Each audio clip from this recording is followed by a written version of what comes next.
Muito bem, os que já me conhecem sabem como é minha voz. Eu não tenho que pedir desculpa, porque você já sabe.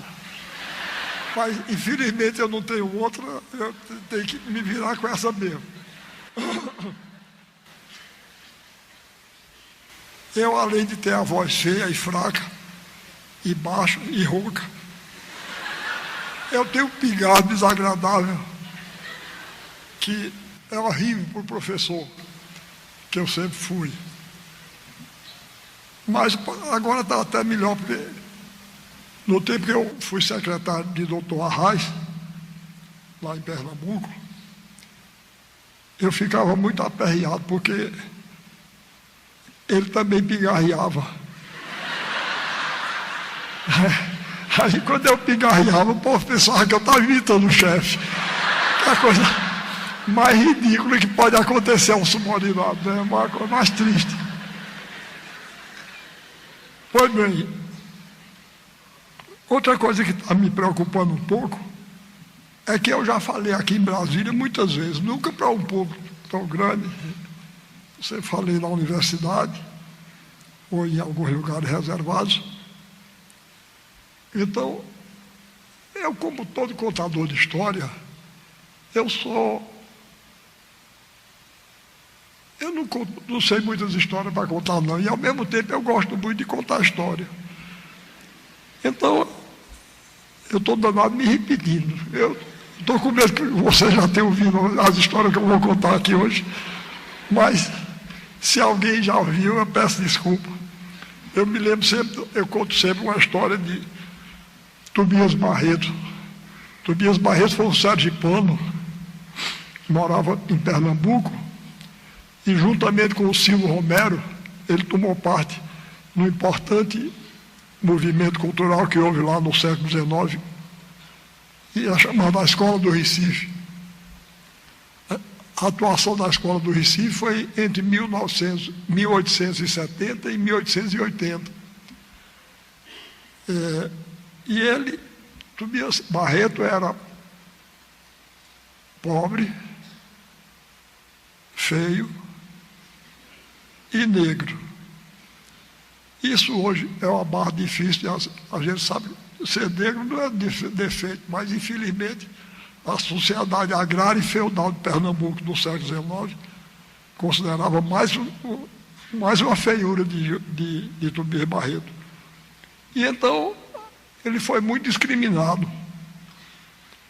Ele fez 3 concursos para a Faculdade de Direito do Recife, que era a instituição universitária mais importante então que havia. Mais importante, não era a única. Ele fez 3 concursos, ganhava o primeiro lugar, mas ia a famosa lista tríplice, nomeava o segundo ou o terceiro. Somente no último concurso que ele fez foi que os estudantes que gostavam muito dele pressionaram, e então ele foi nomeado. E então, com toda razão, ele ficou ressentido contra os professores da Faculdade de Direito, né? Ele falava, ele era muito ferino, muito engraçado. Ele aí dizia que um dia um professor lá da faculdade estava dando aula e contou uma anedota para ilustrar a aula, né?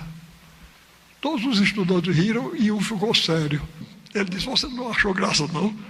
Ele disse: não, senhor, é porque eu sou repetente, eu já ri o ano passado.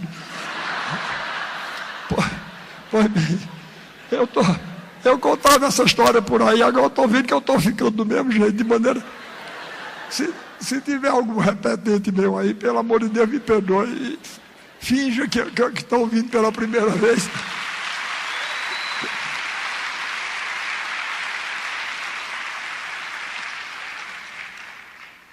Bom,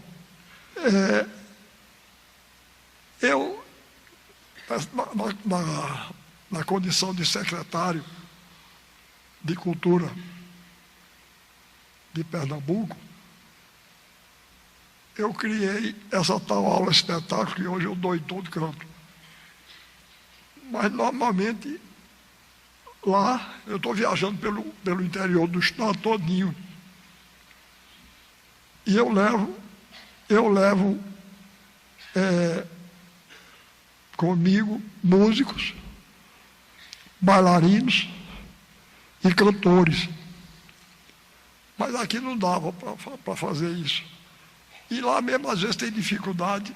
Então, eu criei 3 tipos de aula, dessas aulas de espetáculo que eu dou. Eu criei a aula plena, que sou eu, os músicos, os cantores e os bailarinos. Tem a aula reduzida, sou eu e 2 músicos, normalmente o violonista Antônio Madureira, compositor também, e o violinista, o rabequeiro.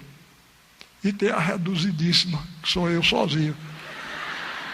Infelizmente para vocês, hoje vai ser uma reduzidíssima. E depois para remediar um pouco isso, eu pensei em fazer umas projeções aqui. A gente gravou já números com os músicos, os cantores e os bailarinos, mas infelizmente houve um problema técnico, de maneira que vocês vão ter que me ouvir só eu mesmo. Mas eu vou tentar. Uma das coisas que eu fazia como professor, eu já fiz muita coisa nessa vida. Até advogado eu já fui. Olha, que me perdoe se tiver aqui alguém que é advogado ou que tem vocação para direito. Não leve a mal o que eu vou dizer, não. Eu estou falando do problema pessoal.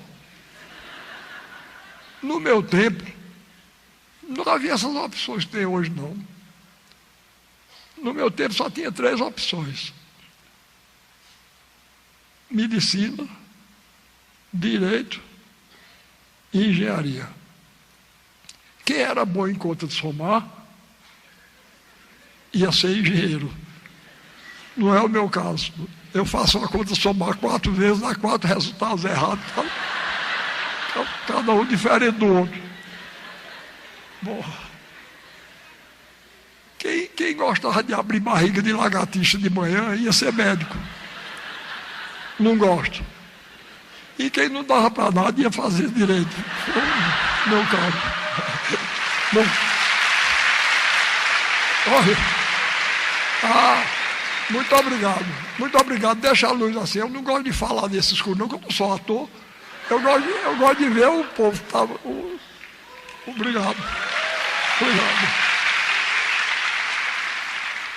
Aí, resultado, eu não dava para nada, mas não me leve a mal. Os que aqui, porque tem gente que estuda direito por vocação, e é uma bela vocação, mas eu não dava para aquilo, não. Eu fui estudar direito, inclusive porque me juntei com um bando de gente que não dava para nada como eu.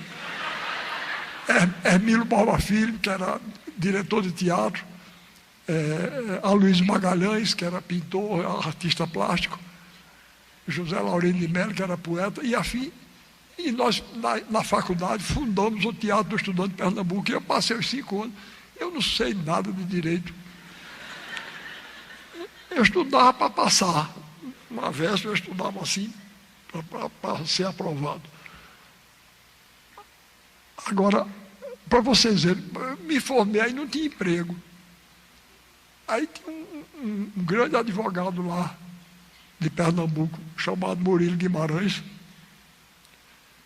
e ele me chamou para trabalhar no escritório dele. Então eu fiquei lá, porque por falta de emprego, tinha opção nenhuma. Pois bem, olha, eu nunca sofri tanto na minha vida. Nunca sofri tanto. Inclusive, eu não tenho habilidade nenhuma. E para ser advogado, lá precisa ter grande habilidade, astúcia.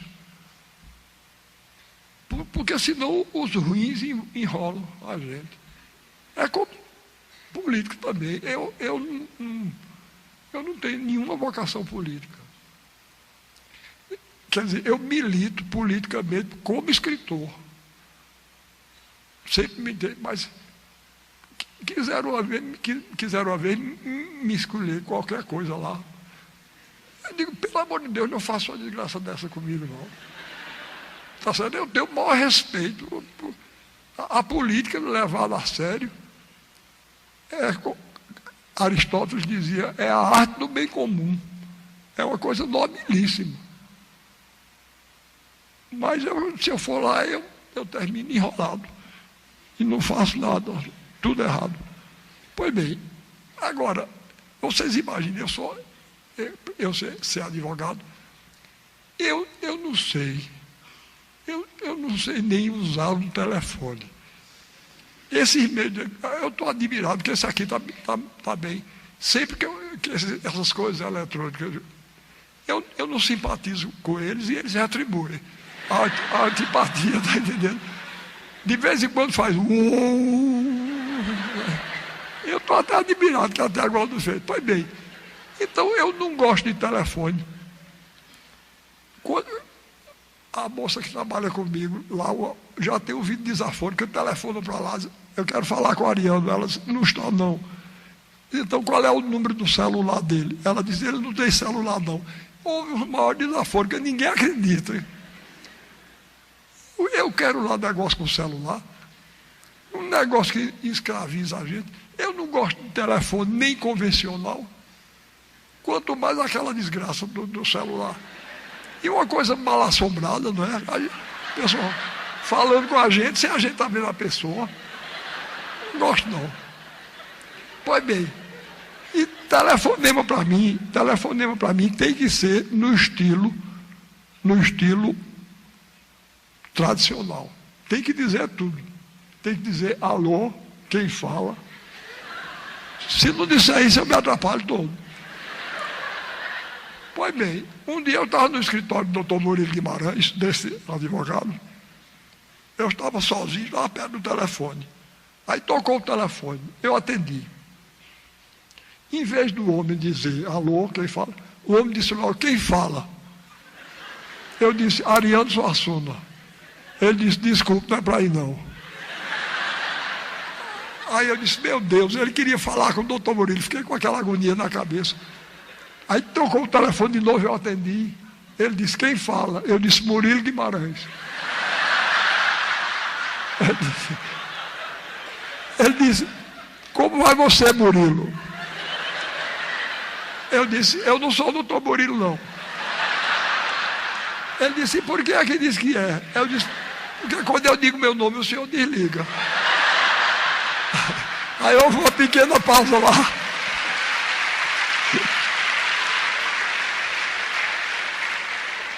Aí houve uma pequena pausa lá, porque o próprio homem já estava ficando confuso. Aí ele disse, vai chamar Murilo. Eu disse, doutor Murilo não está não. Ele disse, e ele demora? Eu disse, eu acho que demora. Ele foi para a Europa. Ele disse, e por que o senhor não disse logo? Eu disse, porque o senhor não perguntou. Ele disse, e tem algum auxiliar dele aí? Eu disse, tem senhor. Ele disse, quem é? Eu disse, Ariano Suassuna. Ele disse, o senhor não sabe nem atender o telefone. O senhor deixa esse negócio, o senhor não dá para isso não. Aí eu deixei. Quando o doutor Murilo chegou, eu digo, doutor Murilo, eu vou deixar isso, eu não dou para isso não. Enfim, pois bem, então, aí eu fui ser, aí ele mesmo me arranjou um trabalho de diretor do Departamento de Extensão Cultural do SESI, e depois me colocou na universidade, como eu era professor de estética, de filosofia da arte. Pois bem, para isso eu tinha vocação. Me perdoe a vaidade, mas eu era um bom professor. Meus alunos gostavam de mim, eu gostava deles.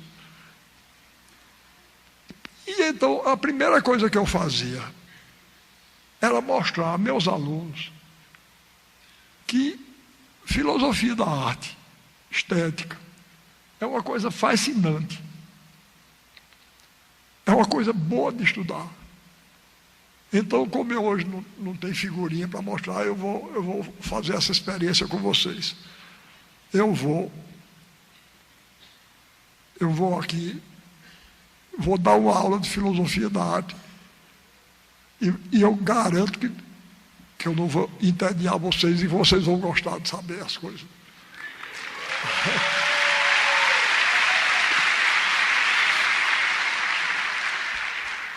É muita pretensão, né? Mas vamos ver se eu vou lá.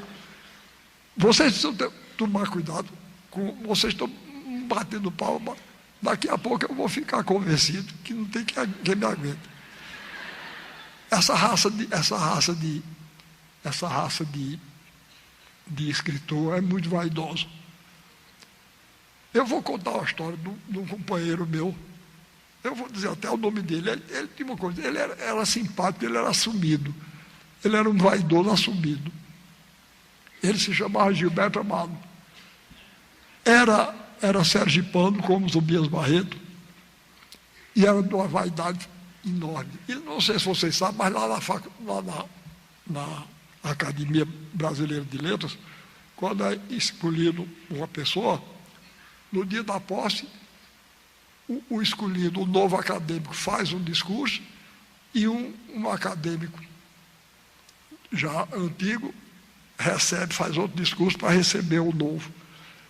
E quando ele foi eleito, o escolhido para recebê-lo, para fazer o discurso, foi um grande brasileiro, nascido e criado no Rio de Janeiro, pessoa que eu conheci, gostava muito dele e admiro muito. Ele se chamava Alceu Amoroso Lima. Ele tem uma frase que eu acho que depois vou dizer a vocês, que é um dos meus guias nessa minha peregrinação que eu tenho feito. E todo mundo diz que Dr. Alceu fez um discurso que foi uma maravilha para receber Gilberto Amado, né? No dia seguinte, pela manhã, ele telefonou para a casa do Dr. Alceu. Aí o Dr. Alceu tinha saído, atendeu Dona Maria Tereza, esposa de Dr. Alceu. Aí ele disse: Dona Maria Tereza, é Gilberto Amado. Que beleza de discurso, estou telefonando para agradecer, que beleza de discurso fez Alceu ontem. Aí Dona Maria Tereza disse: é verdade, doutor Gilberto. Inclusive, muita gente já telefonou para aqui hoje para dar os parabéns ao Alceu por causa disso. Todo mundo gostou do discurso. Aí ele disse: também não admiro não, com um assunto como eu era muito difícil. Eu estou dizendo isso para vocês não me darem corda, porque repare, são duas coisas que eu vou. Esse cidadão que veio aqui agora, que me trouxe esse copo d'água, ele é um grande artista plástico, chama-se Alexandre Nóbrega, é meu genro e meu assessor. E para todo canto que eu vou, ele vai, é ele quem me leva. Aí de um certo tempo para cá, ele tem uma pintura belíssima. Mas de um tempo para cá ele começou a fazer fotografia. E de repente eu notei, para todo canto que eu ia, Alexandre tirando retrato meu. Até eu tirei uma brincadeira com ele. Eu disse: Alexandre, me diga uma coisa, você está fazendo um ensaio fotográfico para Playboy? Eu digo: se está, a novidade vai ser a seguinte, é que o modelo é feio, velho e está vestido. Aí ele disfarçava e coisa, era para fazer esse livro. Aí, meus amigos Elias Sabag e Marcos Azevedo, esse livro chama-se O Decifrador sou eu. Aí fizeram uma exposição, a exposição está linda. Eu disse: também não admiro não, um assunto como eu.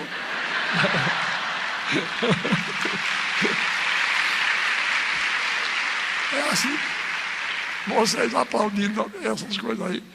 Mas eu fico, por outro lado, eu fico muito satisfeito quando eu vejo vocês achando graça no que eu digo. Porque desde menino, Eu, quando era menino, eu tinha dois encantamentos. Um era a leitura. O pessoal hoje me diz, olha, Ariano, a juventude não está mais lendo, não. Eu não acredito. Mas não dá mais.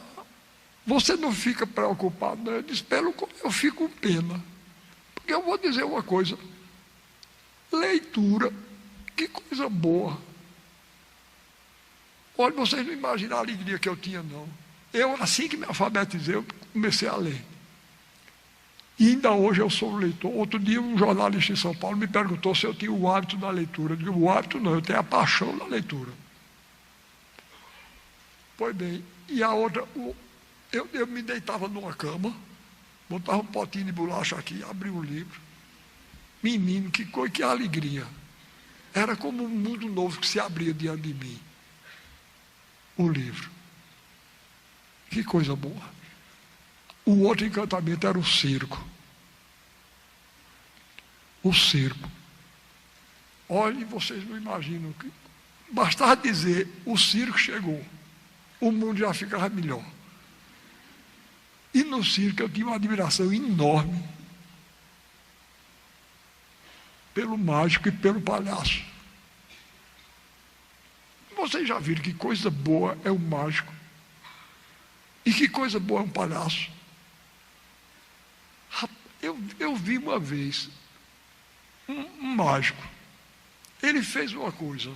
Eu vou ver se eu dou uma pálida ideia. Ele chegou e disse, olha, esse negócio de mágico não tem nada não, isso é habilidade. Aí, por exemplo, eu vou fazer aqui uma mágica. Aí pegou um rolinho de papel assim, ele enrolou, era uma faixinha assim dos 3 dedos. Ele enrolou, pegou a tesoura, cortou. Aí ele primeiro desenrolou assim, depois ele enrolou, cortou. Aí depois eu abro esse rolinho e estava inteiro de novo. Aí o povo bateu o pau e coisa. Ele disse, mas olha, isso é uma questão de habilidade, eu vou mostrar a vocês como é que eu faço. Eu estava com 2 rolinhos aqui, só que eu seguro aqui. Ele estava com 2 rolinhos. Aí ele disse, eu peguei esse, mostrei a vocês, cortei, botei lá de volta. Mas quando eu desenrolei foi o segundo. Está entendendo? Então ele disse, eu peguei o segundo e cortei. Aí eu botei aqui. Estão vendo? Então, repare, o primeiro estava aqui, aí estava inteiro, tirou o segundo, estava inteiro também. Menino do circo quase veio abaixo, eu fiquei encantado. Quer dizer, sai do mundo cotidiano, não é? No mundo do mágico, no mundo do circo, é possível uma coisa dessa, cortar uma coisa e ela se emenda sozinha. E o palhaço também. Eu achava, olha o palhaço Gregório, foi o primeiro palhaço que eu vi na minha vida. Era o circo que chegava lá em Itaperoá, minha terra, no sertão da Paraíba. Aí, Gregório, eu devo tanto a Gregório, que, olha, eu vou perguntar aqui, não é por vaidade não, é só que eu quero saber quem me entende. Quem foi aqui que leu o Alto da Compadecida ou assistiu no teatro? Agora, na televisão, eu acho que todo mundo viu, né? Bom, então, quem leu ou assistiu no teatro sabe que no Alto da Compadecida o autor é representado por um palhaço. Eu pedi para que o autor fosse representado por um palhaço, porque eu queria realizar aquela minha vocação. Pois bem, então eu nunca fui. Estou sendo agora. Tá certo? Esse grupo que eu criei, eu batizei de Circo da Onça Malhada, e o palhaço sou eu. Não abro mão para ninguém. Tá certo? Sou palhaço e sou o dono do circo. E outro dia fiquei orgulhosíssimo. Uma moça de Minas Gerais escreveu um livro, uma enciclopédia sobre o circo no Brasil. E teve até um nome muito bom, Enciclopédia. Em vez de ser enciclopédia, ela foi enciclopédia. E pois bem, aí num capítulo lá, ela dedicou aos circos em atividade no Brasil. E lá está o meu, Circo da Onça Malhada. Chama-se Circo da Onça Malhada. Eu chamei por esse nome, porque a onça malhada é o povo brasileiro, né? Que a coisa que eu acho mais bonita do povo brasileiro é essa diversidade, né? Tem gente de todo tipo, maravilha. Até outro dia, eu fui dar uma aula em Curitiba, e um amigo meu que conhecia já disse: olha, não vá com suas histórias para lá não, porque ali não é Brasil não. Está vendo? Conversa dele, cheguei lá, era a mesma coisa, o mesmo povo, talvez dá certo, o mesmo povo brasileiro com as mesmas caras. Você veja que coisa, até deu uma coisa muito boa, porque quando eu cheguei lá, eu desci do avião lá, no aeroporto, estava me esperando uma mocinha, que era ligada lá à Secretaria de Cultura, que era quem estava promovendo. Aí ela olhou para mim e disse: fez boa viagem, professor? Eu disse: minha filha, você me desculpe, mas eu não conheço viagem de avião boa, não. Eu só conheço 2 tipos de viagem de avião: as tediosas e as fatais. Eu disse: avião é uma coisa tão ruim que a gente reza para a viagem ser tediosa, né? Porque quando sai da rotina é para... Pois bem, agora vejam que coisa delicada. Eu cheguei lá, o povo tinha se informado, sabia que eu sou paraibano, e fui adotado como filho por Pernambuco. Então, tinha um grupo lá de jovens, adolescentes, regidos por um brasileiro descendente de polonês. E um grupo de adolescentes. Tinha preto, branco, louro, tinha uma dos olhinhos puxados assim, bonitinha, uma japonesinha. E vejam que delicadeza. Então cantaram um coco da Paraíba, porque eu sou paraibano, e um maracatu de Pernambuco, porque sabe que eu sou filho adotivo de Pernambuco. Vejam, então o Brasil é a mesma coisa. O que mais me admira é essa unidade que o Brasil tem, essa unidade na diversidade. Pois bem, aí eu estava falando em negócio de viagem de avião. Eu não entendo uma pessoa entrar num negócio chato daquele, por prazer, para ouvir aquelas mesmas coisas, com aquele sotaque desagradável, que não é de estado nenhum. Eu já fiz uma pesquisa. Não é de estado nenhum, não é? E outro dia eu via no avião, uma moça até delicada, olhou para mim e disse: o senhor aceita café, senhora? Não sei o que é que está dizendo, não.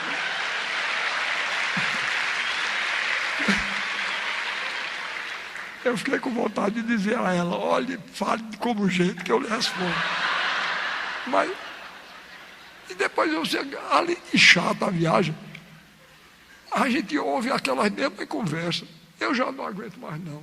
Eu estou com 86 anos, ouve em português, depois ouve em inglês. Não é? E depois eu gosto muito de teatro, porque eu sou de teatro, mas aquela mímicazinha.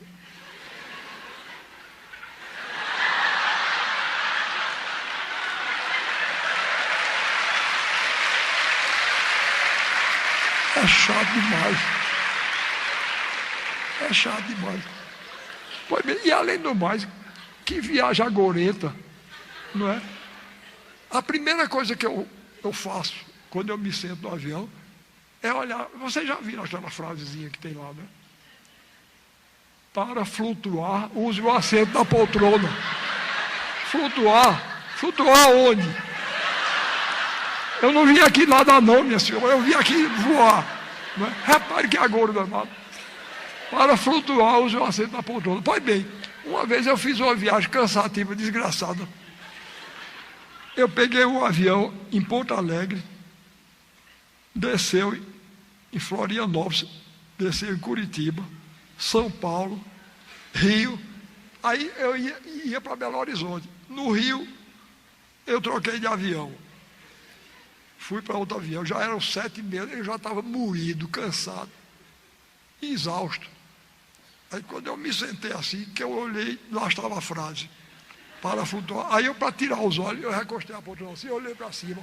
Sabe o que tinha escrito? Bolsa para sobreviver na selva. É para que é a gordo da peste? Ou não? Ou não? Vai bem. Então,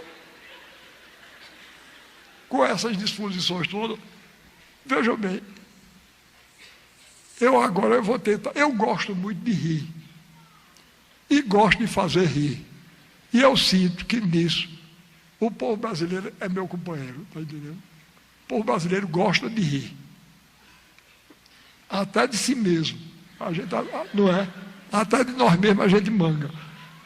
Mas o riso é uma coisa muito importante. O riso é uma coisa muito importante.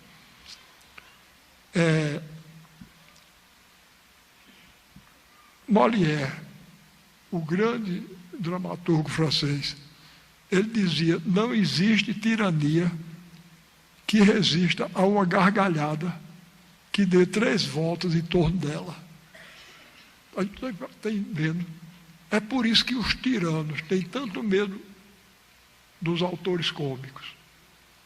Eles têm medo, porque aquela seriedade deles, a gente desmancha. Quando eu era jovem, hoje está melhor. Quando eu era jovem, esfregavam 2 países na minha cara, de 2 em 2 minutos. Era a Suíça e a Suécia. Apresentavam a Suíça e a Suécia como países que não tem defeito. E a Inglaterra também. Olha, tinha um sujeito lá no Recife. Ele, aliás, ele era de Caruaru. Mas ele viajou para a Inglaterra e lá ficou deslumbrado com a Inglaterra. Então, se algum de vocês descende de suíço, sueco ou inglês, não leve a mal, não. Eu estou somente exemplificando. Bastaria a Inglaterra ser a pátria de Shakespeare. Shakespeare sozinho salva aquilo tudinho. É mesmo. Pois bem, então o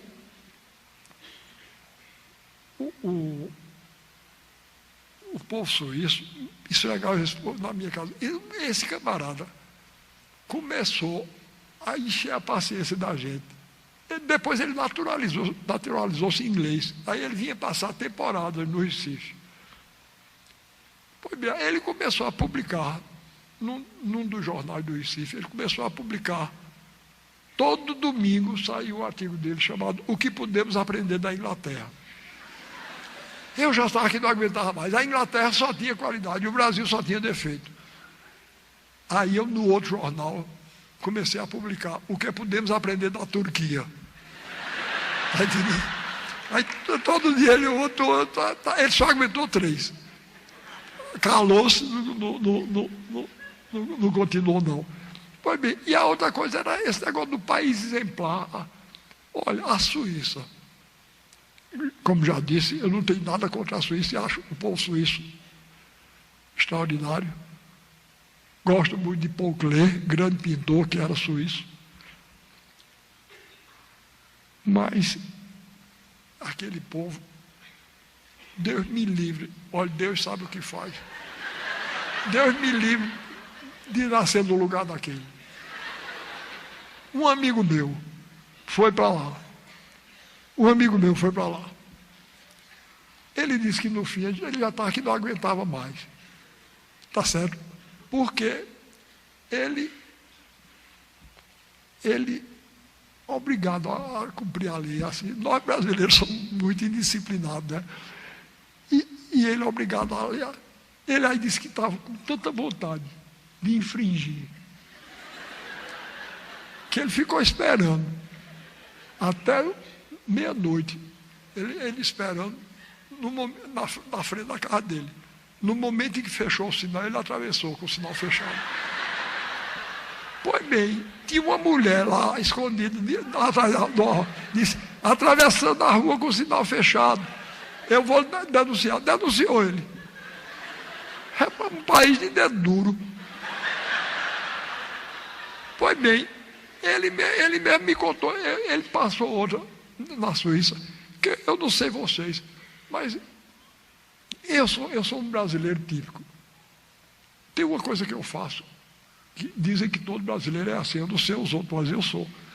Dizem que o brasileiro, quando diz assim, olhe, ele vai ser convidado para alguma coisa, ele diz, eu vou, com certeza.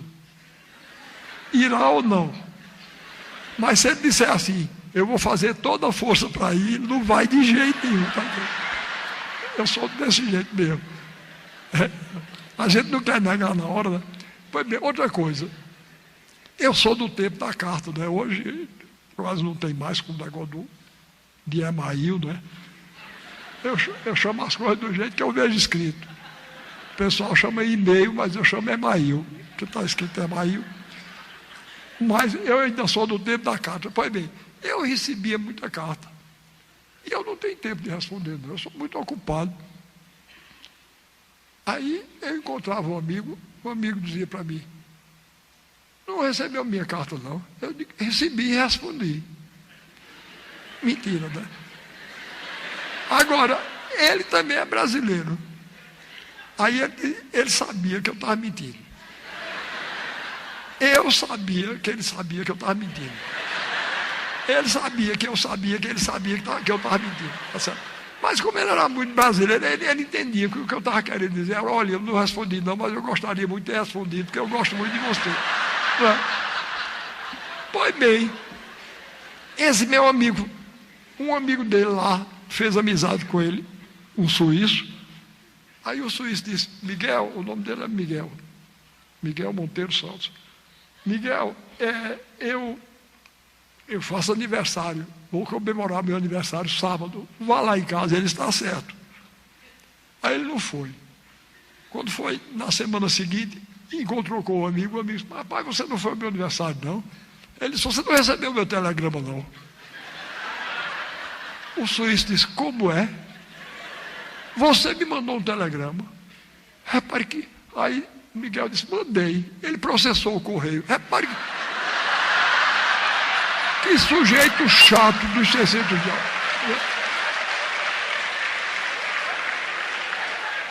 Pois bem, provaram que ele estava mentindo. Ele teve que se mudar. Ele se mudou para a Itália. Ele disse, eu vou para um país como a gente. Repare que Deus me livre de nascer num lugar desse. Tá certo? Deus sabe o que faz. Na Alemanha, se eu nascesse, eu era mudo. Que aquela língua eu não aprendia, não. Aquela língua não é falada, não, é rosnada. Não é? Deus me livre. Que língua feia da peste. E agora, esse negócio de inglês, eu já não aguento mais, não. Outro dia eu peguei um jornal, as 5 ou 10 primeiras linhas da matéria, eu não entendi nada. Tudo assim, e-mail, não sei o quê. Eu não entendi nada. Olha, eu vou dizer uma coisa a vocês. Vocês peguem o analfabeto mais ignorante de Brasília. Pergunta a ele, é por isso que o português, além de ser a língua mais bonita do mundo, não sou eu que digo, não. Era Cervantes, que era espanhol. Ele dizia, o português é a língua mais sonora e musical do mundo. Repare. E a gente com essa língua maravilhosa. Olha, eu vou dizer os versos de Camões. Eu vou dizer os versos de Camões. É uma cantiga de mote e glosa. Vocês sabem o que é mote e glosa? Não. O mote é o motivo que a gente dá ao poeta. A glosa é a variação que ele faz, incluindo o verso que a gente deu. Os cantadores do Nordeste têm isso. Olha, eu vou fazer um negócio, antes de recitar os versos de Camões, eu vou recitar uma glosa que um cantador nordestino fez. Eu dei um mote a ele, repare que não é fácil, eu dei um mote, a vida venceu a morte. Eu vou dizer uma coisa, a glosa que ele fez com esse mote, Calderón de la Barca, o grande poeta espanhol do século XVII, ele assinaria. Eu faço um acordo com vocês. Se vocês não gostarem, permaneçam como estão. Mas se gostarem, me dê um sinal. Repare, isso improvisado, tá certo?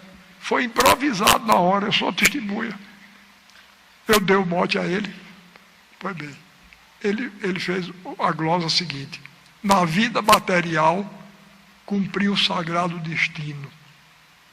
O Filho de Deus divino nos deu glória espiritual. Deu o bem, tirou o mal, livrando-nos da má sorte. Padeceu o suplício forte, como o maior dos heróis. Morreu para dar vida a nós, a vida venceu a morte. Não é bonito, não?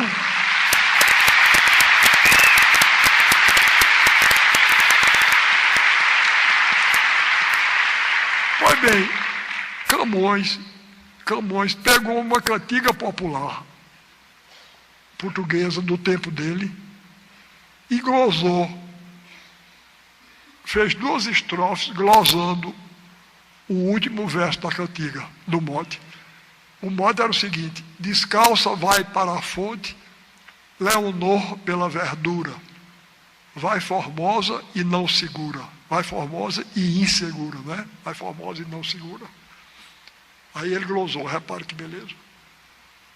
Descalça vai para a fonte, Leonor pela verdura, vai formosa e não segura.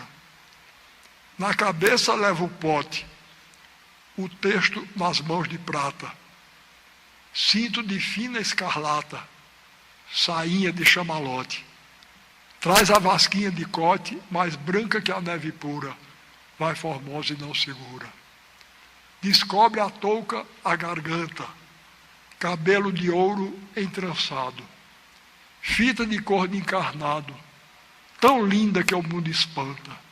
Chove nela graça tanta, que dá graça à formosura, vai formosa e não segura. E aí?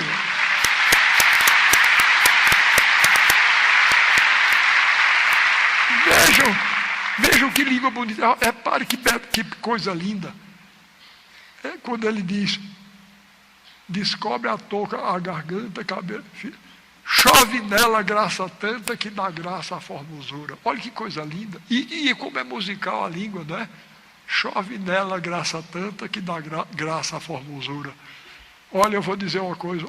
A mulher que não cai numa cantada dessa é porque tem um coração de pedra. Não é não? Hein?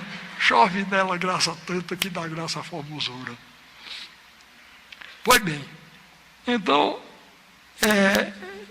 como eu estava dizendo, vocês procurem o analfabeto mais ignorante de Brasília. Pergunte o que é isso. Ele diz: é um copo. Está vendo como é fácil? Ele sabe, eu sei, vocês sabem, que isso é um copo. Pois em inglês não é não. Em inglês é glass. Olha que coisa horrorosa. E diga uma coisa, isso tem cara de glass. A gente, quando olha, não vê que é um copo. Pois bem. E tem mais uma coisa. É uma língua...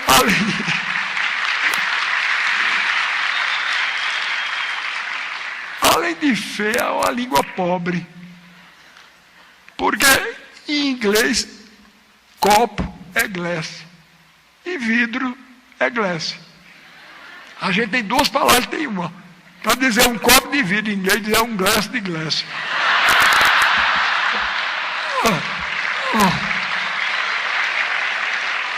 Posso admitir não. Posso admitir não. A língua portuguesa é o meu material de trabalho. Eu escrevo em português, eu falo português. E eu não abro mão dela de jeito nenhum. Para estar agora com essas coisas. Não aceito não. Não aceito não. Outro dia, eu fui dar uma aula num colégio do Recife. Quando eu cheguei lá, estava uma faixa no dia do estudante, o colégio tal oferece a seus alunos uma aula show do professor Ariano Suassuna. Eu disse, tira a faixa, senão não dou aula. Eu não dou aula show, não. Eu dou aula espetáculo. E show.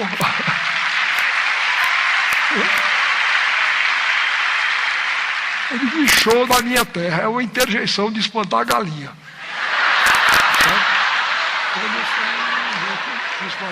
Só li o horroroso. Pode ver. Então, eu gostando de rir, gostando de fazer rir. Eu desde muito moço, eu comecei a querer saber por que é que a gente acha graça em determinadas histórias. Pois bem, é essa aula que eu sei que eu estou falando demais, mas eu acabo já. Obrigado, mas não me dei muito na corda não, que eu falo muito, viu? Eu falo muito. Eu tenho isso em comum com o Fidel Castro, eu falo. Pois bem, então, eu comecei a querer saber por que é que a gente acha graça em determinadas histórias e não acha em outras. Aí o primeiro grande pensador que eu encontrei para explicar o que era o cômico foi Aristóteles, o grande filósofo grego, anterior ao Cristo. Vejam que inteligência aguda, lúcida, brilhante tinha Aristóteles.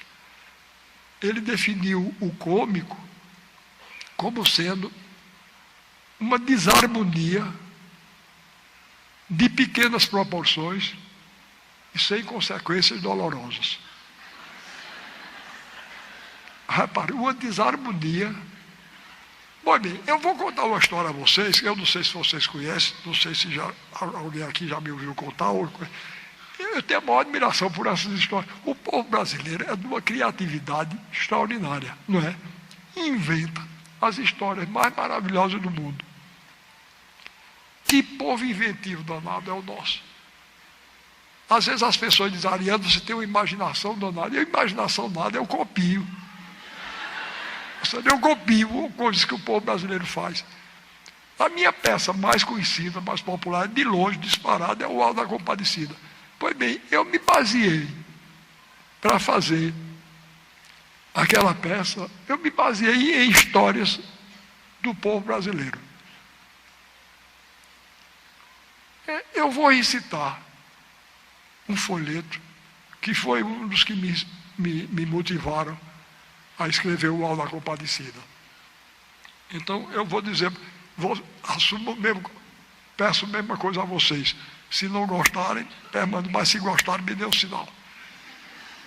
Outro dia me perguntaram aqui a que eu atribuía o poder de comunicação do Auto da Compadecida. Eu disse, eu posso dizer isso sem nenhum cabotinismo, sem nenhuma vaidade, porque não atribuo a mim, não. Eu atribuo a força das histórias populares nas quais eu me baseei para escrever o Auto da Compadecida. Bom, então eu vou dizer o folheto que eu conhecia desde menino. Eu vi se contar um caso que fiquei admirado. Um sertanejo me disse que no século passado viu-se enterrar um cachorro com ordem potentado. Um inglês tinha um cachorro.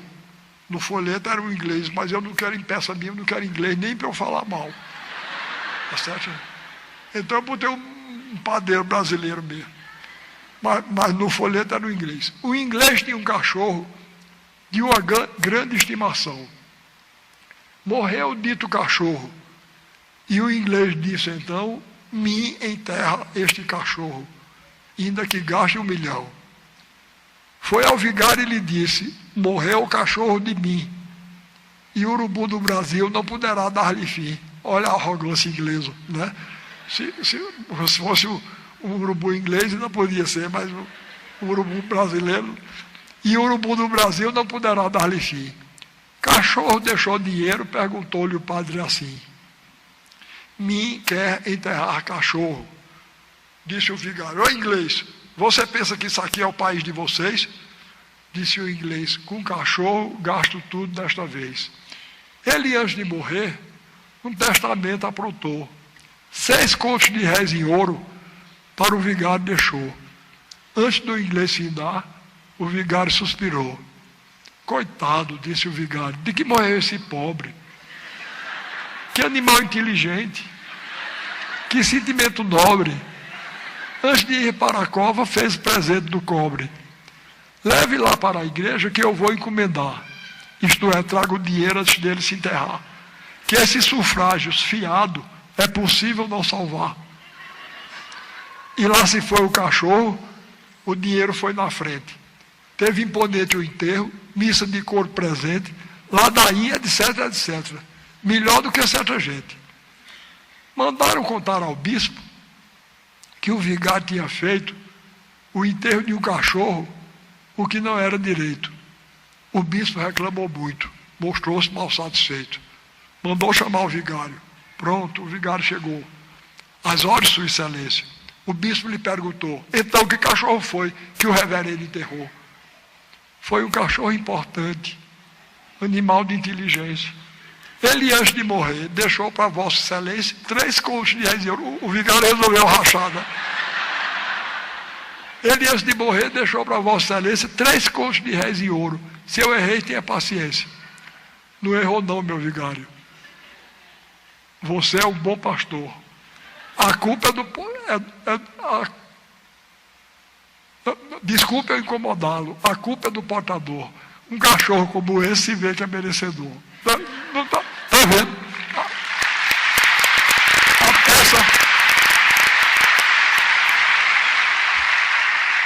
A peça estava pronta, né? Só fiz.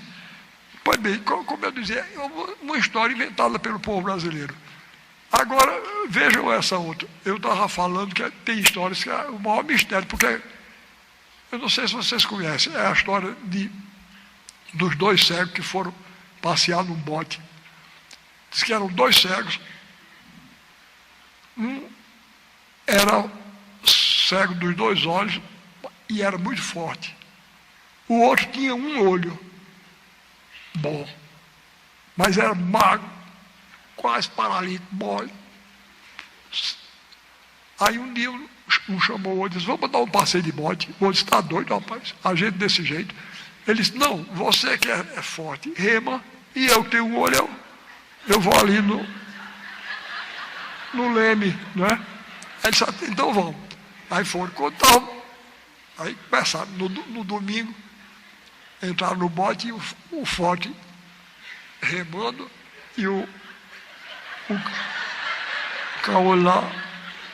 Aí quando ele estava já no alto mar, o cego forte, o cego dos 2 olhos, puxou, deu uma puxada assim, o remo escapuliu e furou o olho bom.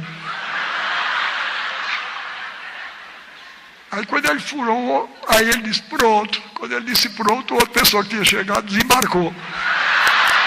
Bom, agora me diga por que é que a gente acha graça no diabo de uma história dessa. Né? Uma história horrorosa. Não é?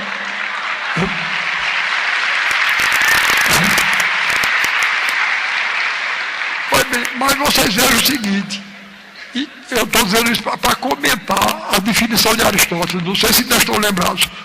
Uma desarmonia de pequenas proporções e sem consequências dolorosas. A primeira coisa que eu fiz foi comunicar a vocês que era uma história inventada pelo povo brasileiro. Então, os 2 cegos são 2 personagens abstratos, imunes ao sofrimento, né? Não sofrem, eles não existem. E depois, mesmo assim, tem um momento perigoso da gente sentir compaixão, que aí o riso desaparece. É o momento em que fura o olho. Eu, de propósito, então eu fiz um gesto de palhaço, não é? Aí eu disse, pronto. Aí vocês riram, claro, porque eu anestesiei a sensibilidade de vocês, para vocês não se aperceberem das possíveis consequências dolorosas da ação. Estão entendendo? Vejam como a definição de Aristóteles é aguda. Não é? Bom, dito Dito isso, eu disse a minha admiração pelo povo brasileiro, pelas histórias que ele inventa. Agora eu tenho especial predileção por histórias de 3 tipos. Eu gosto muito de mentiroso, de doido. Eu gosto muito de mentiroso, de doido e de palhaço. Eu gosto muito de mentiroso, doido e palhaço. Olha, entendam bem, eu não gosto de quem mente para fazer o mal e prejudicar os outros. Eu tenho uma peça chamada Farsa da Boa Preguiça, onde se diz assim: há uma preguiça com asas, outra com chifre e com rabo. Há uma preguiça de Deus e uma preguiça do diabo. A mesma coisa eu digo da mentira. Há uma mentira com asas, outra com chifre e com rabo.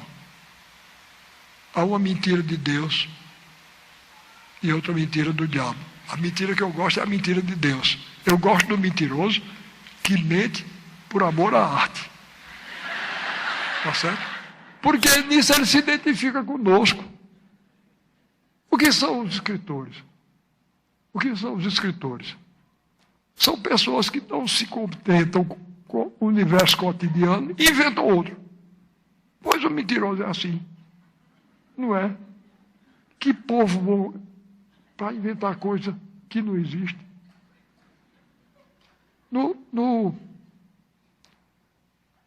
Lá no Recife, eu estou cultivando um mentiroso.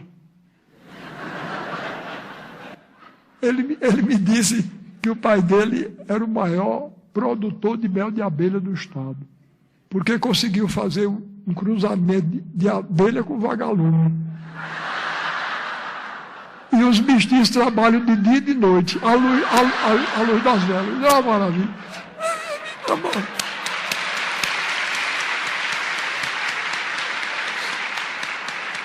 Olha, eu chamo a atenção de vocês que eu estou aplaudindo o mentiroso, né, com essa história. Eu estou dizendo isso porque outro dia um escritor do Rio de Janeiro, ele disse que eu me empolgo tanto com o que falo, que às vezes aplaudo a mim mesmo. Eu não estou aplaudindo a mim mesmo, não. Quando vocês me aplaudiram, eu parei. Eu estou aplaudindo o mentiroso, porque isso é uma história linda, né? O abelhume não existe, não. Mas devia existir, ele está invento. Pois bem, e nós, escritores?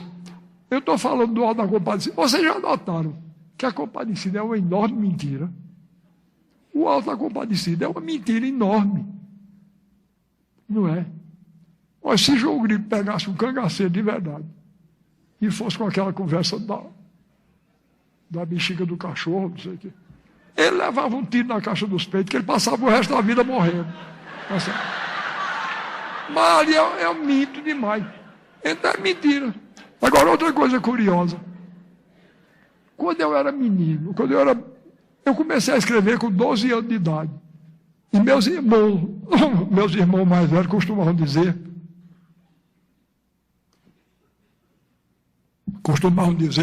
que eu era um assassino danado. Porque quando eu não sabia o que fazer com o personagem, eu matava. E é verdade.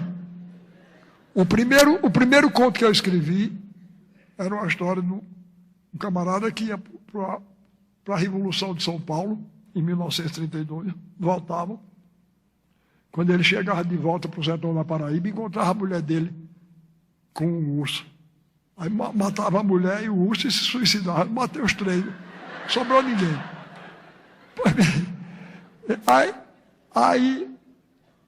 Aí eu achava muita graça disso que ele dizia, mas depois eu vi que é mesmo.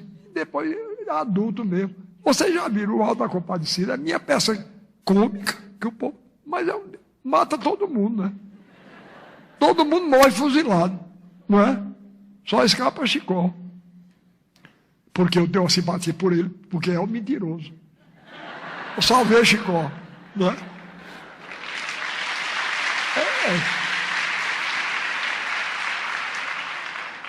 E Chicó, é o que eu digo a vocês, eu copio. Chicó existiu mesmo. e se chamava Chicó.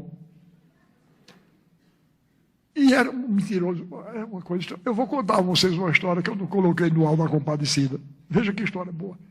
Ele falava que ele tinha passado um tempo no Amazonas. Aí você imagina um mentiroso com um motivo desse, não é? Foi a e ele contava histórias tremendas da Amazônia. Uma delas está lá no Alto da Compadecida, aquela história do Pirarucu, não é? Que puxou ele para cima. 3 dias e 3 noites. E o sujeito perguntou: e você não sentia fome, não? Eles fome, não, mas era uma vontade de fumar danada. Pois bem, aquela história, eu ouvi ele contar e botei lá, não é? Eu vou contar outra que eu não botei em canto nenhum. Ele disse que quando ele estava no Amazonas, ele era muito requisitado para cuidar de gado, né? Porque ele sabia, ele era nordestino, do sertão, e aí ele era muito requisitado pelos fazendeiros para tomar conta do gado. E ele disse que tinha um cachorro lá, uma cachorra treinada para ajudar no trabalho com o gado, né? Aí um dia ele estava no mato com o rebanho, espirrou uma vaca assim, entrou no mato na carreira. Aí eles tomou a cachorra, pega, sumiram-se a vaca e a cachorra. 6 anos depois, ele disse, ele já estava em Itaperuá, né, que é a minha terra lá no sertão da Paraíba, já estava em Itaperuá. Aí ele vinha no ônibus assim, de repente ele disse: para, que eu estou conhecendo a garupa daquela vaca. Pararam o ônibus, Chicó desceu. Aí ele disse: quando eu cheguei lá, estava a vaca. E eu tinha feito uma maldade inconsciente. Eu não me lembrei.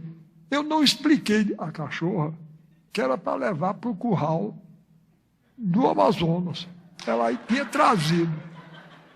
Ela trouxe do Amazonas até Itaperuá. Na Paraíba, viu? Aí ele disse: e vejam que era uma cachorrinha leal. Quando eu cheguei lá, estava a vaca e o esqueleto da cachorra aqui.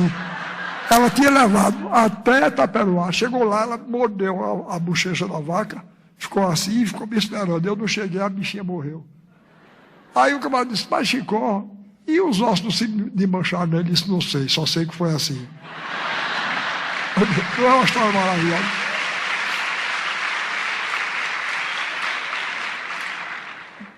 Pois bem, então, depois eu acabo já.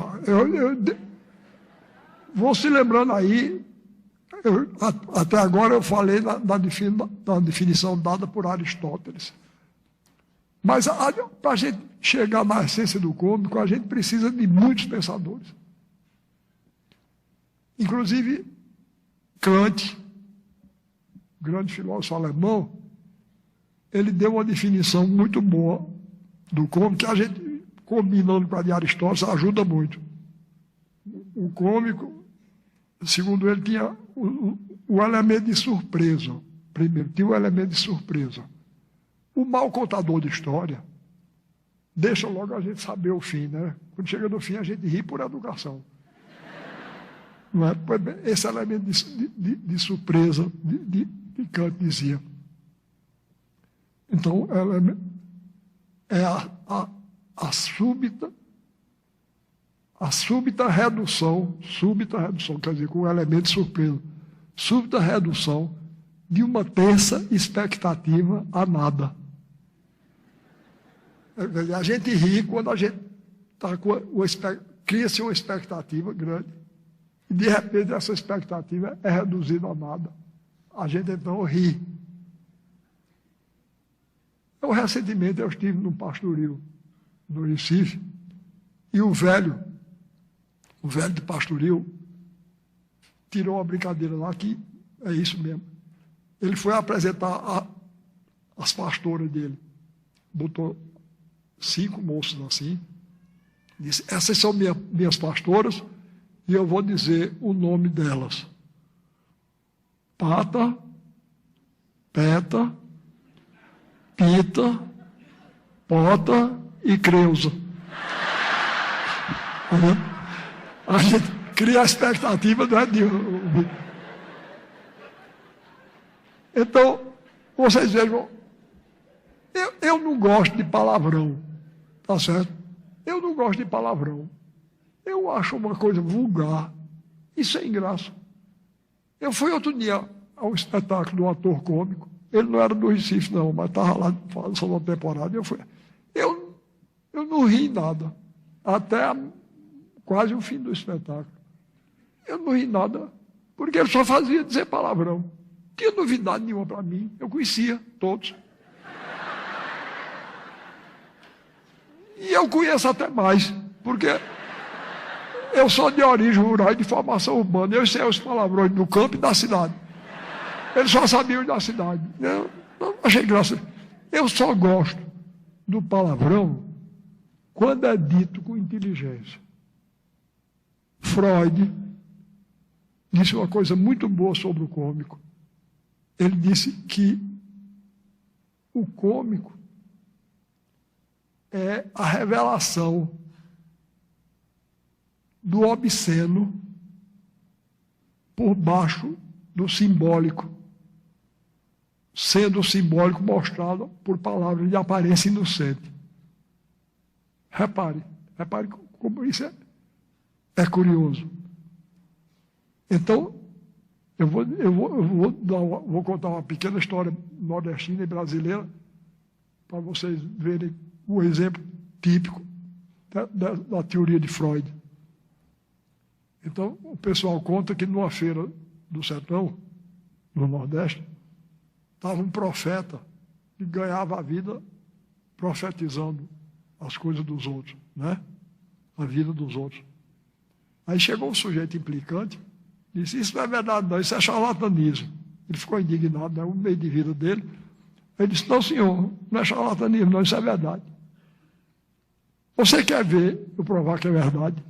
Você duvida que eu lhe diga onde está seu pai, nesse momento? Aí o camarada disse, como é, rapaz? Você vai dizer onde é que está meu pai, agora? Ele disse, é. Ele está, se você disser, eu acredito.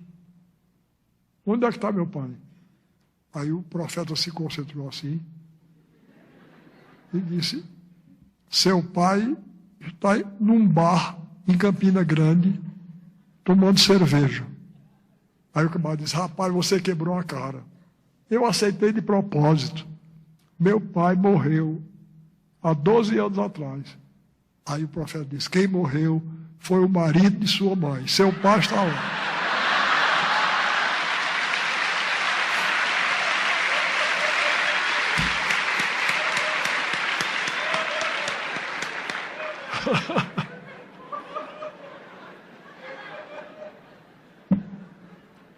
Então, repare, já passei a vocês 3 definições, não é?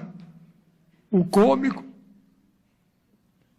é uma desarmonia de pequenas proporções sem consequências dolorosas, não é? Aristóteles. Segundo, o cômico é a súbita redução de uma tensa expectativa a nada. Kant. Agora Freud. O cômico é a revelação do obsceno, do sexual e do obsceno por baixo de palavras de aparência inocente. Não é? Então, vocês por aí já têm uma medida de como é interessante o estudo da filosofia da arte. Não é? Estamos aqui vendo a teoria do cômico. Outra coisa, o grande pensador francês Henri Bergson, ele dizia que o cômico resulta da superposição do mecânico ao vivo. Vejam bem, eu sei que fica bem difícil de entender assim, mas eu vou explicar e vocês vão entender. Ele dizia que a gente ri quando a gente espera um acontecimento ou uma história que tenha a inventividade e a graciosidade da vida. a mobilidade da vida. E, em vez disso, o que aparece é alguma coisa de mecanizado e de grosseiro.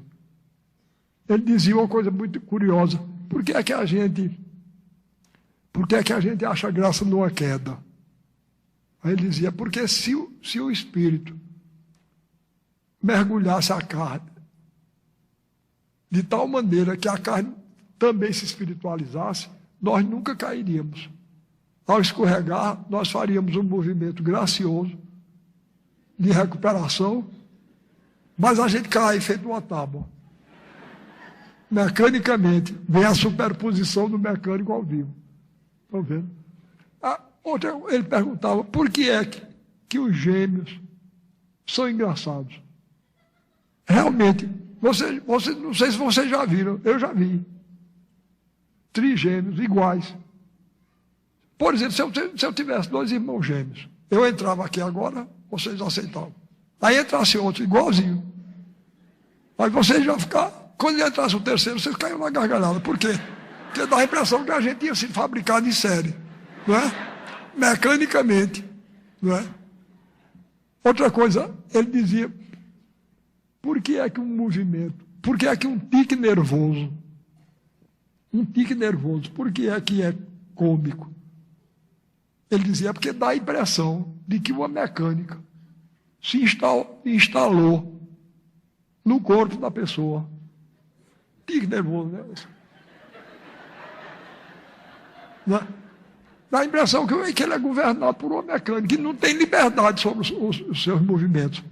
Então, ele dizia: o movimento é cômico quando dá a impressão de que uma mecânica se instalou no gesto da pessoa.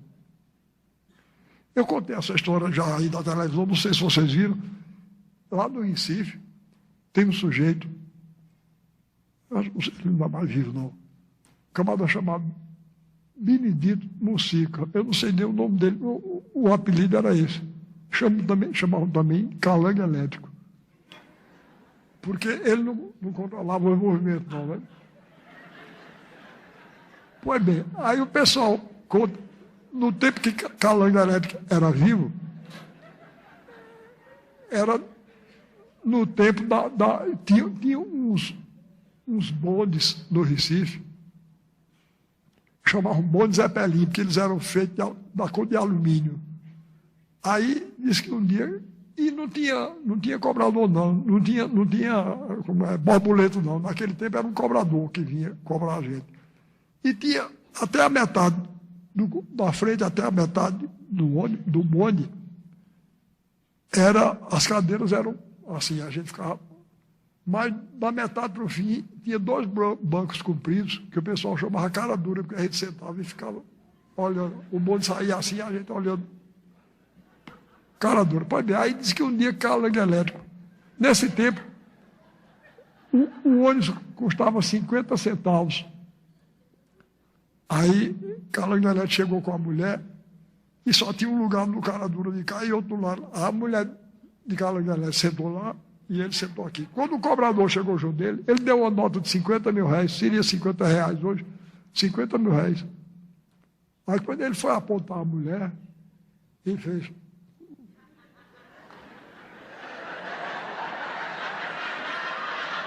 Aí o sujeito deu R$1,50 de troco. Ele pagou todo mundo, porque ele pensou que ele estava.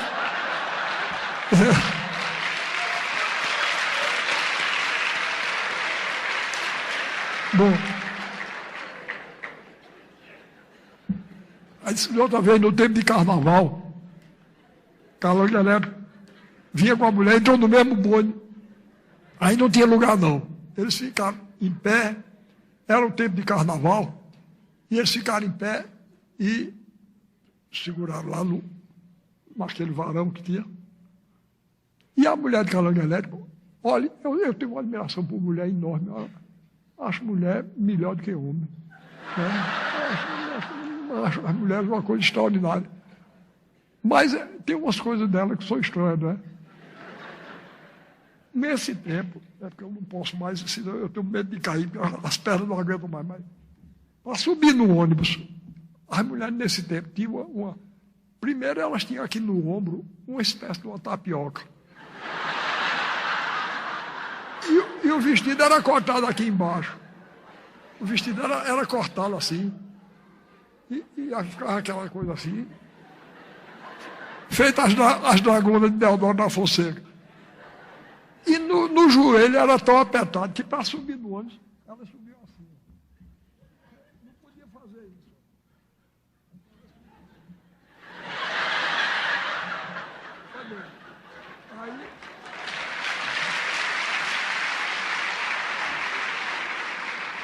Aí ficar lá em pé, e a mulher de cavalgairética assim, com aquilo cortado aqui, ela parruda. Aí sobrava um pouco da musculatura aqui. Aí lá vinha um bêbado.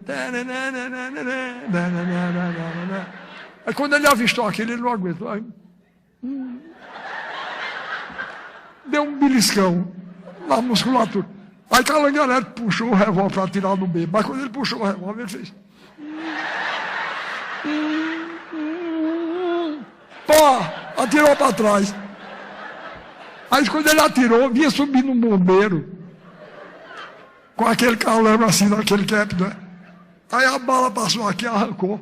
O bombeiro não quis conversa, correu até o quartel dele, chegou lá e disse: seu comandante, não deixe ninguém no estreiro, não, é um bairro lá do Recife. Não deixe ninguém no estreiro. Está uma perseguição, os bombeiros lá, horrível.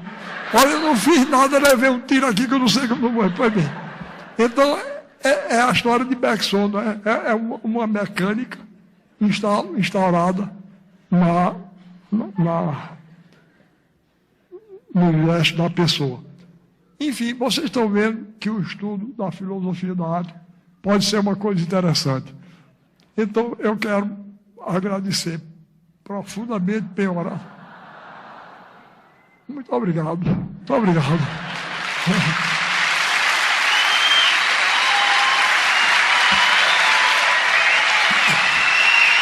Eu quero agradecer a vocês, porque eu vou dizer, eu não vinha não. Eu vim porque sou eu, tá certo? Vocês me fizeram essa alegria daqui, esse povo todinho. Pois bem, então, para concluir, eu vou concluir contando uma história que me aconteceu há pouco tempo. Quando eu me tornei secretário do governador Eduardo Campos, um deputado que se dá cordialmente comigo e com o Eduardo, mas política, ele estava do outro lado, e resolveu fazer um discurso na Assembleia lá, contra, e terminou sobrando para mim. Olha, vocês não sabem o que eu tenho andado no Recife, em Pernambuco, não. Eu não gosto de viajar, mas eu meti na cabeça, de contar outra história. Eu vou contar uma história. Eu não sei se vocês devem ter recebido um programa. Olha aí. Arte como missão. Eu vou confessar uma coisa horrorosa a vocês.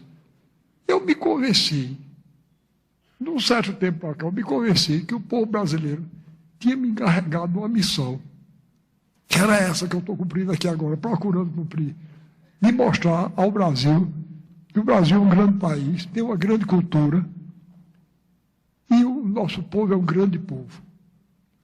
Então, eu meti na cabeça que o povo brasileiro tinha me encarregado dessa missão.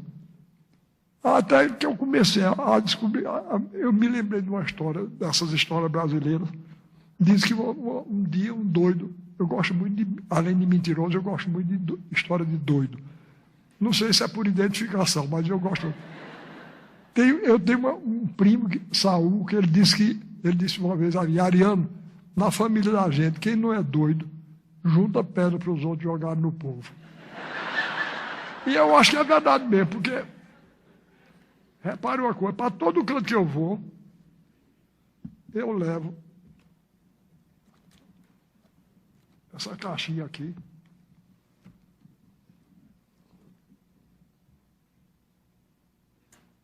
Olha, eu vou botar aqui para vocês verem pelo barulho que é.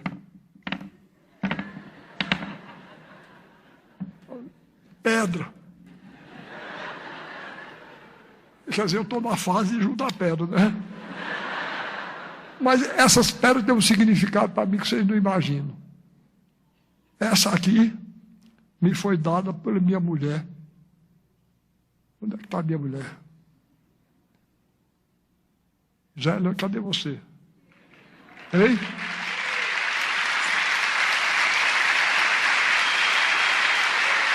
É ali? Pois bem, aquela mulher ali. Eu namoro com ela desde o dia 20 de agosto de 1947. Não acabou ainda. Nem vai acabar. Certo? E ela conhece a peça com quem é casada. Aí ela, em 1948, a gente chegou na beira do Rio São Francisco. Ela sabe a importância que o Rio São Francisco tem para mim. Ela pegou e me deu essa pedrinha. Essa aqui ela me deu em Tiradentes, em Minas. Bom, tem agora. E aqui tem uma bala que foi encontrada no setor de Canudos, onde houve a Guerra de Canudos. Eu acho o episódio de Canudos o episódio mais significativo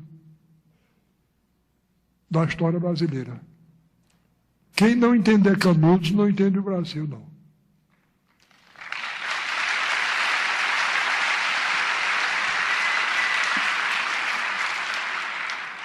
Machado de Assis dizia que no Brasil existem dois países. Ele dizia, o país real é bom, revela os melhores instintos, mas o país oficial é caricato e burlesco. Nós todos somos nascidos, criados, formados e deformados pelo Brasil oficial. Mas eu espero que vocês façam como eu. Não estou me dando como exemplo, não. Foi somente que eu tive essa ideia quando eu era muito moço.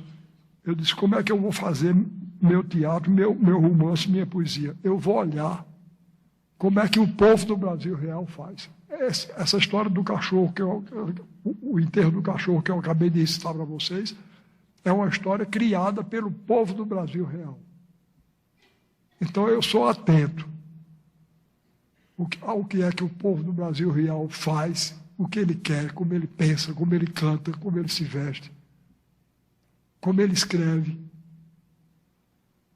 Porque eu acho que nós do Brasil oficial temos obrigação com esse maravilhoso povo do Brasil real. A gente tem a obrigação de acabar com essa distância terrível, essa dilaceração horrorosa que existe no nosso país.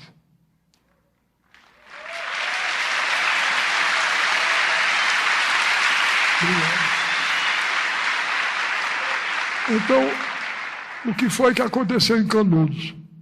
O povo do Brasil real levantou a cabeça, se organizou numa sociedade que não sofreu nem deformações, nem imposições que lhe viessem nem de cima nem de fora. O Brasil oficial foi lá e encontrou a cabeça dele, na pessoa de Antônio Conselheiro, o profeta. Então eu ando com essa balinha aqui, para não me esquecer disso nunca. Mas bem, então, como eu disse, em cima desse carro, para cima e para baixo, sem gostar de viajar, mas eu comecei a cumprir minha missão. Já visitei 87 municípios do interior de Pernambuco.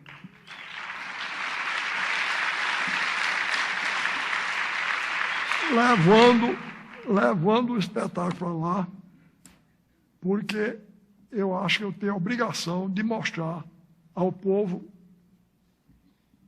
uma alternativa para essa arte de quarta categoria que ela não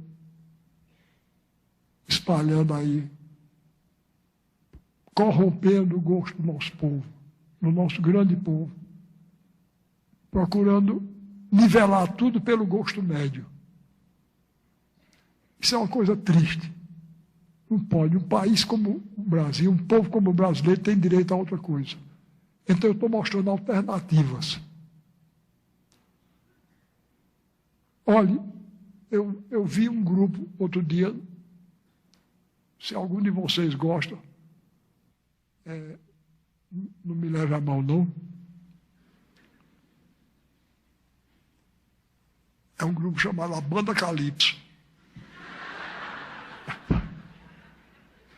Eu comecei a falar mal dela, porque repare o que estavam cantando. Eu vou cantarolar para vocês verem que beleza. E isso dado como uma grande coisa. Aí eu cheguei lá, ele estava cantando assim. Era uma mulher que cantava e o guitarrista acompanhava. Aí dizia assim: se você quiser me conquistar, você tem que suar. Eu já achei ruim. Mas ele achou tão bom que resolveu fazer variações. Aí continuou: se você quiser me conquistar, você tem que balançar.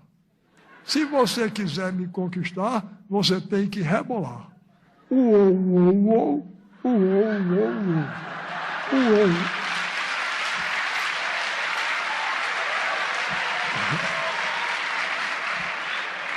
Pois bem, meu neto chegou junto de mim e disse: vovô, não esteja perdendo tempo falando mal da Banda Calypso, não, porque existe coisa muito pior, que é que eu lhe mostro, de Deus me livre. Não é? Eu sei lá se isso é contagioso. Não é? Aí eu parei, mas voltei. Recentemente,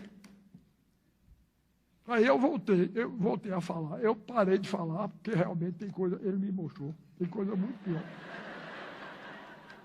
Mas aí, eu voltei, porque eu cheguei em São Paulo. Aí estava na primeira página do jornal.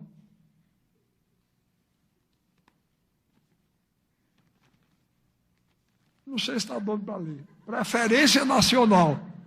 Preferência Nacional. Sabe quem é? A Banda Calypso.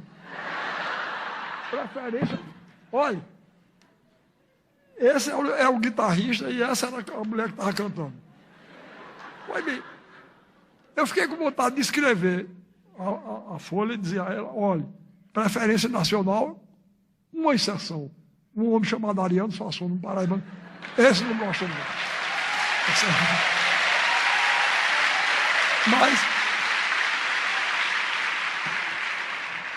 Mas o que me deu mais raiva, foi que eu cheguei no meio, aí estava um homem chamado, eu vou dizer o nome dele, Eduardo Miranda, produtor e jurado de programa de televisão. Deve ser um gênio, né? Pois veja o que ele disse aqui. Repare, a Calypso é a verdade do povo brasileiro. A verdade do povo brasileiro. Eu me senti pessoalmente insultado. E acho que vocês têm o direito de se sentir também. Não é? A Calypso é a verdade do povo brasileiro. O Chimbinha...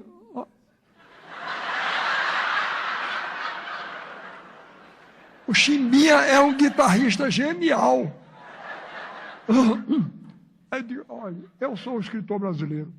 Meu material de trabalho é a língua portuguesa.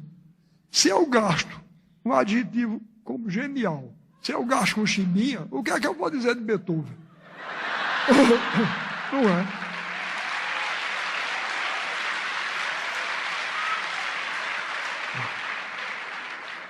Pois bem, ao mesmo tempo em que eles são musicalmente interessantes, uou, uou, uou.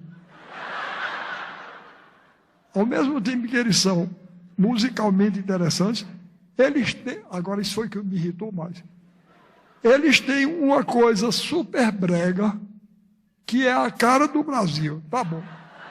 A cara do Brasil é super brega.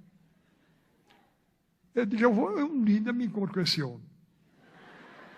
E eu vou dizer a ele: olhe, eu só não lhe digo quem é que tem cara super brega, porque eu tenho carinho, respeito e admiração pelas mulheres. E sua mãe não tem culpa nenhuma das besteiras que você diz.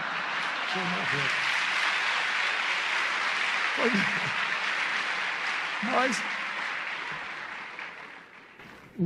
voltando então ao que eu estava dizendo, pois bem, então, o deputado foi e disse, falou lá mal do governo e disse, quanto ao secretário Ariano Suassuna, sobrou para mim. Quanto ao secretário Ariano Suassuna, ele é apenas um secretário figurativo. Tá bom, uma figura decorativa, em cima de um carro, o estado todinho. Eu dei aula nos municípios do litoral, da Zona da Mata, do Agreste, até o Alto Sertão. Eu dei aula no município chamado Afrânio, é o último município. Já faz divisa lá com o Piauí. E eu, em cima, levando esse circo da onça malhada, levando meus dançarinos, meus músicos. Porque, olha, e o povo recebe bem. Capiba, o grande compositor Capiba, meu amigo do peito, ele ficava danado quando o pessoal dizia que cachorro gosta de osso. Ele dizia, só dá osso ao cachorro. O cachorro come com avidez e diz, ele é doido por osso. Ele é doido por comida. Aí Capiba dizia, bote o filé e bote o osso, para ver qual é o que o cachorro escolhe. Não é verdade?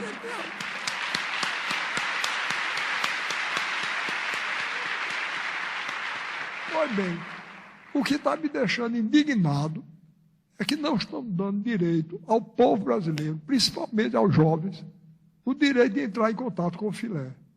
Só dão osso a eles.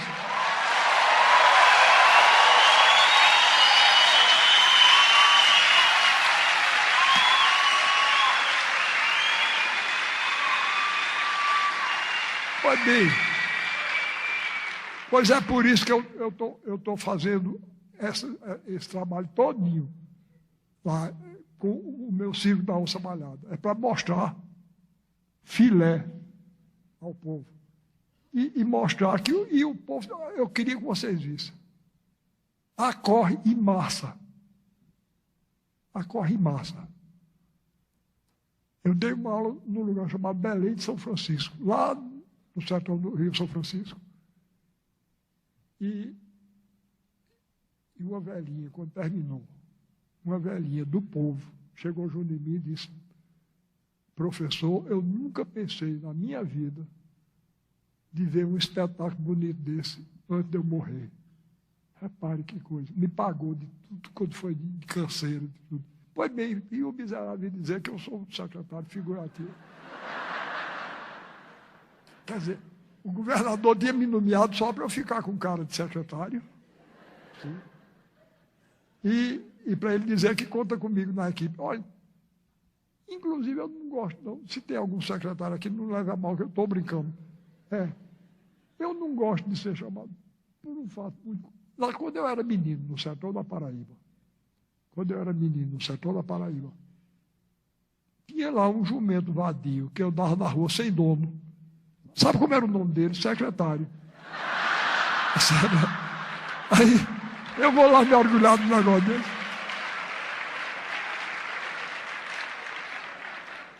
Pois bem, aí o bandido me dizer que eu era um secretário figurativo. Aí eu disse, eu me vingo. Eu, como sertanejo, eu sou muito vingativo.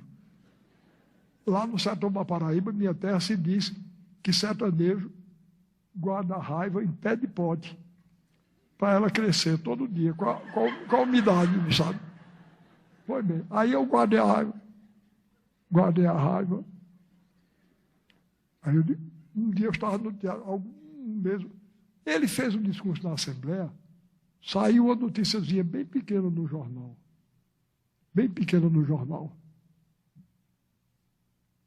E ele nunca pensou que eu tivesse lido, mas eu li.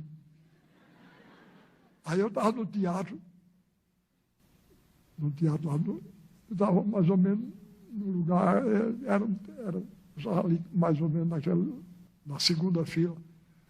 Aí, quando ele entrou, ele feito um Judas Iscariotes, Olha, eu não estou me comparando com o nosso Senhor, não, mas ele pode ser comparado com Judas. Porque ele se diz meu amigo e veio com essa história.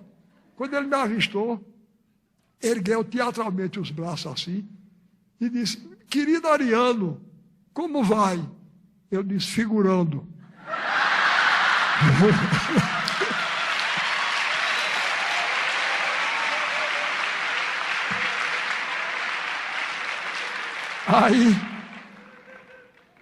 Aí eu disse, ele aí perdeu um pouco assim a graça e disse: você não sabe com que carinho eu disse aquilo.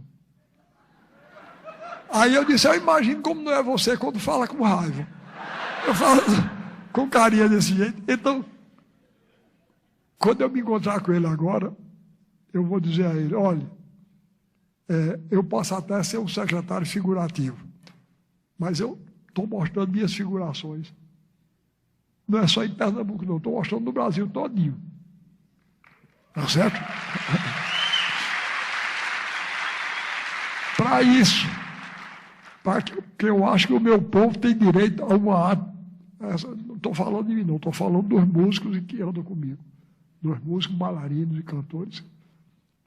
Ali sim, a cara do Brasil é aquela. O lamento não está aqui para vocês verem o que é a cara do Brasil. Para dizer Eduardo Miranda. Mas então eu disse a ele: então eu estou mostrando minhas figurações pelo Brasil todinho, principalmente pelo estado de Pernambuco, que é onde eu trabalho. Agora, você disse que falou daquele jeito comigo carinhosamente. Você não sabe como é que se fala carinhosamente, como é que se recebe carinhosamente, não. Se você quiser aprender, você dê um pulo comigo ali em Brasília, que você vai ver como é que se recebe carinhosamente.